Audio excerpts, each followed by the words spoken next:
Natawa na lamang ako nang mahulaan niya ang balak kong gawin. Well, sa totoo lang, nabilib talaga ako. Ang tanga ko sa oras na ito. Bakit nga ba sinabi kong bibili ako ng damit na para sa akin? If I can tell him that it is supposed to be for my father. Diana, this is so embarrassing. Ano na, tara na.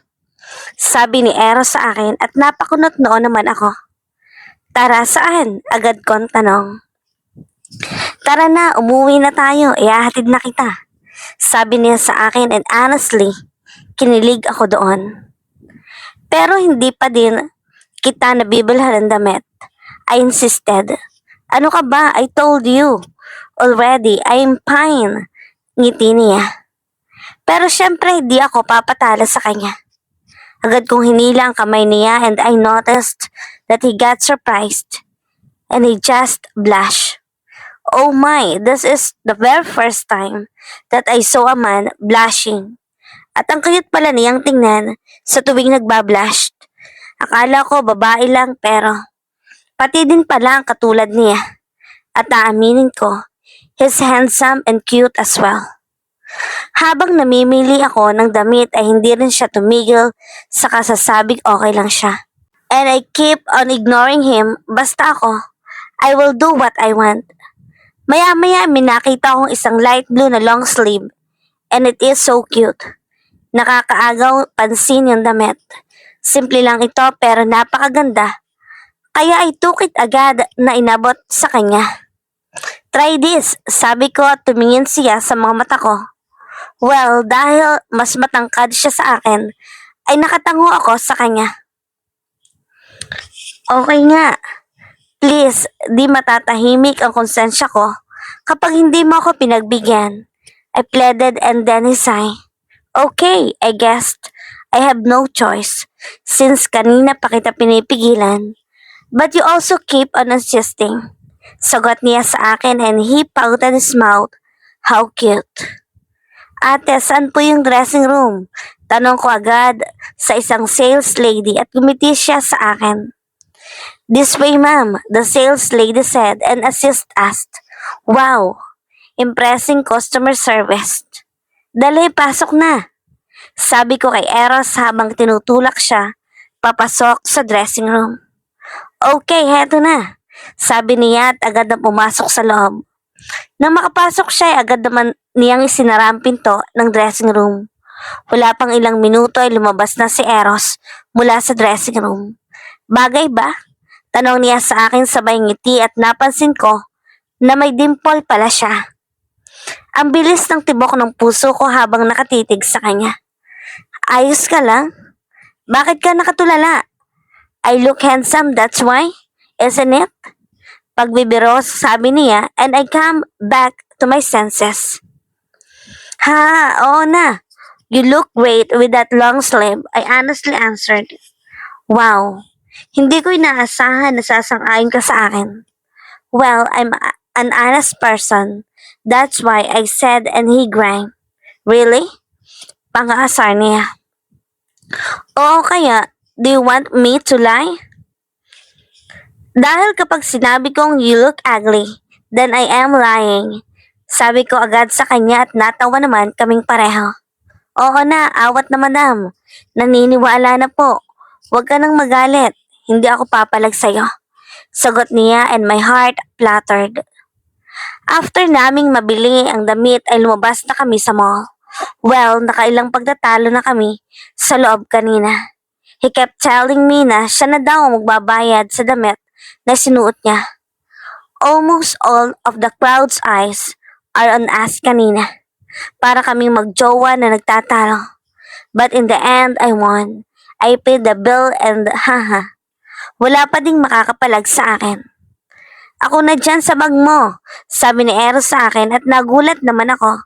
Dahil hindi pa lang ako nakakapagsalita ay hinila na niya mula sa akin ang bag ko.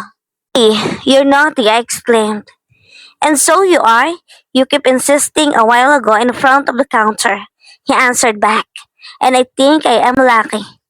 He won and I let him carry my bag. Anyway, I've been wanting to ask you this, he paused. What is it? I asked. Another post at natawa ako sa kanya. Ano ba yun? Just ask me, I giggled. Okay, he said and cleared his throat. Diana, do you have a boyfriend? Diretsong tanong niya. Napalunok naman ako sa gulat. Seriously, that's what he wanted to ask me. Hindi ko na sana siya sasagutin sa tanong niyang iyon. Pero bigla siyang nanahimik sa tabi ko. I don't have, I'm single. I answered in a low voice and he looked at me. Sa ganda mong yan? Wala kang boyfriend? Mabilis ang sabi niya. Wow, do I need a boyfriend? I yelled in a good way at natawa lamang siya. Ikaw ba? Tanong ko. Wala din. Natawang sagot niya. See? Even you, sa gwapo mong yan, wala kang girlfriend? Sabi ko at napangisi siya. Hey, binabalik mo sa akin ang sinasabi ko. At least ako may hinihintay lang, sagot niya. Really? Who is that unlucky girl? Pagbibiro ko. If I told you it's you, maniniwala ka ba? Nang marinig ko ang sinabi niya ay agad naman ako napahinto sa paglalakad. Ha? Tanging sambit ko. Diana, I really like you, matagal na. Dagdag niya. Why too straightforward? I thought at kinakabahan na ako. Will you give me a chance? Tanong niya. Hindi ko alam ang sasabihin ko. Ang bilis naman ata ng pangyayari. Okay, you don't have to answer me. Yes. Hindi pa lang siya natatapos magsalita ay sinagot ko na siya. Napatitig siya sa akin at lumapit. What do you mean by yes? He nervously asked. Yes, as in yes, you have a chance. Pagpapaliwanag ko. Really? Seryoso, Diana? Malakas na sabi niya. Oo nga. Ikaw kapag ayaw mong maniwala, it's up to you. Sabi ko at nagulat naman ako nang hawakan niya ang kamay ko pero mas nagulat ako nang tinitigan niya ang mga mata ko and his facial expression is so serious. Diana? He said at umiling ako. Yes. Thank you.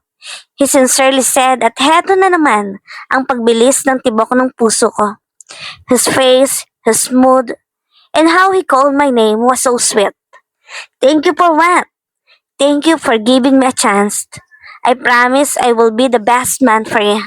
He said and I just smiled at him. Matapos ang hindi inaasahang pangyayari, hinatid na ako ni Eros dito sa bahay. Thank you, Eros. Sabi ko bago pa ako umasok sa loob at inabot niya ang bag ko sa akin. No, ako dapat ang mag-thank you. Thank you for this day. Mag-iingat ka. Sabi niya and I nodded hanggang sa nagpaalam na siya. Pinagmasdan ko lang siya habang papalayo. Siya nang papalayo nang hindi ko na siya natanaw. Agad akong tumakbo sa kwarto ko at napasigaw. Hindi ko alam pero hindi ko din inaasahan na bibigyan ko siya ng chance. Well, it is because he is kind and sweet. Hindi ko mapigilan ang sumigaw at isinubsob ko ang mukha ko sa unan. Bago pa ako marinig ni Mama. Nakakahiya iyon kapag nagkataon. Patuloy kong pagsigaw habang inaalala ang mga nangyari kanina.